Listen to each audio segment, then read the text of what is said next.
معزز ناظرین کرام، السلام علیکم ورحمۃ اللہ وبرکاتہ۔ آج ہم صدقہ جاریہ کے تعلق سے بات کرنے کی کوشش کریں گے۔ صدقہ جاریہ ایسا عمل ہے کہ انسان جب دنیا سے کر کے وہ رخصت ہو جاتا ہے، اس کا انتقال ہو جاتا ہے، پھر بھی اس کا فائدہ اس کو پہنچتا رہتا ہے۔ مثال کے طور پر کوئی نیک کام ایسا کہ اس کا استعمال بعد کے لوگ کرتے رہے۔ مثال کے طور پر کسی نے ایک بہت بیابان جگہ پر کنواں کھدوا دیا تاکہ لوگ اس سے پانی پی سکے، اپنی پیاس کو بجھا سکے۔ اگر کسی نے اپنے پیسے سے یہ کام کر دیا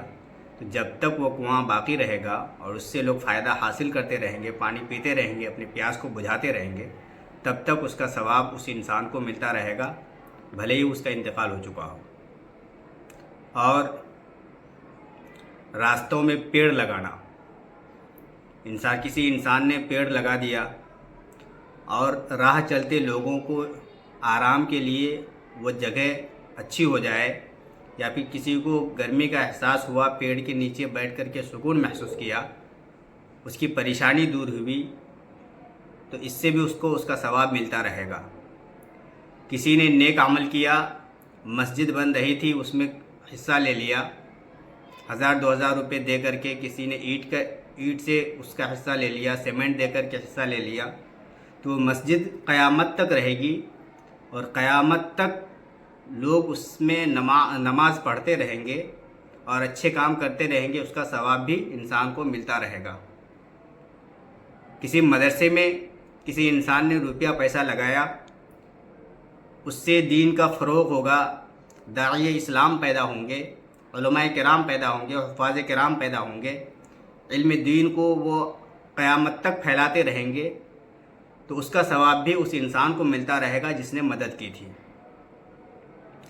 تو یہ صدقہ جاریہ ہے۔ تو انسان جب یہ اچھے اعمال، نیک اعمال کر کے دنیا سے رخصت ہو جاتے ہیں تو اس کے ساتھ کچھ نہیں جاتا ہے، یہی اعمال جاتے ہیں اور یہی اس کو اس کا فائدہ پہنچاتا رہتا ہے۔ اور صدقہ جاریہ یہ بھی ہے کہ نیک اولاد، کسی انسان نے اپنے اولاد کی پرورش اس انداز میں کی کہ اس کی اولاد بہت نیک ہے، دینی خدمات میں مشغول رہتا ہے، اچھے کام کرنے میں مشغول رہتا ہے، برائیوں سے بچنے کی کوشش کرتا رہتا ہے، اپنے والدین کے انتقال کے بعد اس کے نامہ اعمال میں اعمال سے ایصال ثواب کرتا رہتا ہے، تو اس کا وہ بھی صدقہ جاریہ ہے، وہ بھی اس کا بھی ثواب اس کو ملتا رہتا ہے۔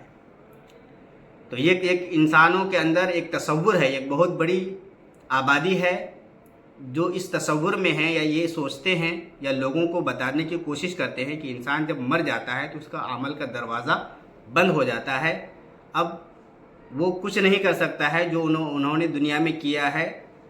وہی اس کو ملتا رہے گا۔ اس کے بعد کوئی زندہ اگر اس کے نام سے ایصال ثواب کرتا ہے یا اس کے نام سے کوئی اچھا کام کرتا ہے، اس کا ثواب اس کو نہیں ملتا ہے۔ تو یہ بہت ہی غلط تصور ہے، ایسا نہیں ہے۔ اگر ایسا ہوتا تو جب ہم نماز جنازہ ادا کرتے ہیں، کوئی میت ہو جاتی ہے تو اس کے لیے ہم نماز جنازہ ادا کرتے ہیں، اس کے لیے جمع ہوتے ہیں، تو جمع ہونے والے لوگ، نماز جنازہ پڑھنے والے لوگ، وہ مردہ نہیں ہوتے ہیں بلکہ زندہ ہی ہوتے ہیں، اور وہی اس میت کے لیے دعائے مغفرت کرتے ہیں۔ تو اگر یہ ہوتا کہ زندوں کے عمل سے مردوں کو فائدہ نہیں پہنچتا ہے تو ہم جنازے کی نماز بھی نہ پڑھتے، یہ بھی غلط ہو جاتا۔ اور اگر یہ تصور غلط ہوتا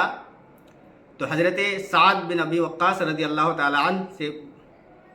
نے نبی کریم صلی اللہ علیہ وسلم سے دریافت کیا کہ میرے والدہ کا انتقال ہو گیا ہے، میں اس کے نام سے کیا کر سکتا ہوں؟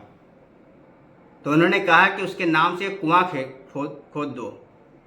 تو انہوں نے اپنی والدہ کے نام سے کنواں کھودوا دیا، لوگ اس سے فائدہ حاصل کرتے رہے، اس کنویں کا نام ہوا سعد کی ماں کا کنواں۔ تو اگر زندے کے عمل سے مردے کو فائدہ نہیں پہنچتا تو نبی کریم صلی اللہ علیہ وسلم اپنے صحابی رسول حضرت سعد بن ابی وقاص رضی اللہ تعالیٰ عنہ کو یہ حکم نہ دیتے کہ اپنی والدہ کے نام سے کنواں کھدوا دو۔ تو اسی طرح سے نیک اعمال، اگر جو اپنے معاشرے میں یہ دیکھا جاتا ہے کہ لوگ جو ہے لوگوں کے اندر غلط فہمیاں پیدا کرنے کی کوشش کرتے ہیں، کہتے ہیں کہ جو تم یہ نیک اعمال ان کے نام سے کر رہے ہو وہ یہ نہیں ان تک نہیں پہنچے گا، یہ کرنا فضول ہے، فضول خرچی ہے۔ تو یہ اس انسان کو اس طرح کہنے کی ضرورت ہی نہیں تھی۔ اگر اس کو یہ محسوس ہوتا ہے کہ ہمارے جو میت ہے، ہمارے گھر کے جو لوگ اس دنیا سے رخصت ہو چکے ہیں، میرے اچھے اعمال نیک اعمال کرنے سے ان کو فائدہ نہیں پہنچتا ہے، تو آپ بالکل نہ کریں۔ لیکن جو انسان اپنے والدین سے محبت کرتا ہے، اپنے چاہنے والوں سے محبت کرتا ہے، جو اپنے چاہنے والوں سے عشق کرتا ہے کہ وہ اس دنیا سے رخصت ہو چکے ہیں، ان کے لیے ہم کچھ کریں، وہ اگر اچھے اعمال کرتے ہیں ان کے نام سے، تو ان کو روکنے کی بھی کوشش انسان کو نہیں کرنی چاہیے۔ آپ اپنے والدین کے نام نہیں کرتے ہو تو نہ کرو، لیکن دوسرے لوگ جو اپنے والدین کے نام، اپنے خیش و اقارب کے نام اچھے اعمال کرتے ہیں، ان کے لیے ایصال ثواب کرتے ہیں، ان کو روکنے کی کوشش بھی نہ کرو۔ تو جیسے کہ قرآن مقدسہ کی تلاوت ہوتی ہے، تو یہ بھی ایک نیک عمل ہے۔ تو نیک عمل کر کے قرآن خوانی کرا کر کے انسان اس میت کے لیے دعائے مغفرت کرتا ہے، چاہے وہ اس کے والدین میں سے کوئی ہو یا دادا دادی ہو یا کسی کے لیے بھی وہ دعائے مغفرت کرواتا ہے ایک اچھا کام کر کے۔ قرآن کی ایک جگہ بیٹھا کر کے قرآن کی تلاوت کرواتے ہیں، اس کے بعد اس میت کے لیے دعائے مغفرت کرتے ہیں، تو کیا یہ اچھا عمل ہے نا؟ یہ ایصال ثواب کی نیت سے کرتے ہیں تو اس کا ثواب ضرور پہنچتا ہے۔ ایسا تو ہے نہیں کہ کوئی غلط کام کر کے اس کے لیے ایصال ثواب کرتا ہے۔ قرآن تو اللہ کا کلام ہے، اللہ کے کلام کو انسان جب پڑھتا ہے اور اس پڑھنے کے بعد اچھے کام کرنے کے بعد وہ ایصال ثواب کرتا ہے، تو یہ تو بہت ہی اچھا کام ہے۔ اور پھر انسان اس دنیا میں رہ کر کے جب والدین اس دنیا سے رخصت ہو چکے ہیں تو ان کے زمین و جائیداد کے حریث تو ہو جاتے ہیں، لیکن اس کے جانے کے بعد اپنے والدین کو بھول جاتے ہیں۔ یہ نہیں ہونا چاہیے، یہ بہت ہی غلط بات ہے۔ اپنے والدین کے نام پر آپ ایصال ثواب کرتے رہیں۔ آپ کے والدین نے آپ کو پیدا کیا ہے، آپ کی پرورش کی ہے، اور آپ کو کھلا پلا کر کے بڑا کیا ہے، اور دنیا میں بہت سارا کچھ آپ کے لیے چھوڑ کر کے گئے ہیں۔ تو آپ کی یہ ذمہ داری بنتی ہے، ہماری یہ ذمہ داری بنتی ہے کہ ان کے مرنے کے بعد ان کے لیے ہم ایصال ثواب کریں، ان کے لیے اچھے کام کریں، تاکہ قبر میں اس کو سکون ملے، آرام ملے، اور اگر دنیا میں رہ کر کے کسی غلطی کی وجہ سے عذاب میں مبتلا ہو تو عذاب میں تخفیف ہو جائے اور انہیں جنت حاصل ہو۔ السلام علیکم ورحمۃ اللہ وبرکاتہ۔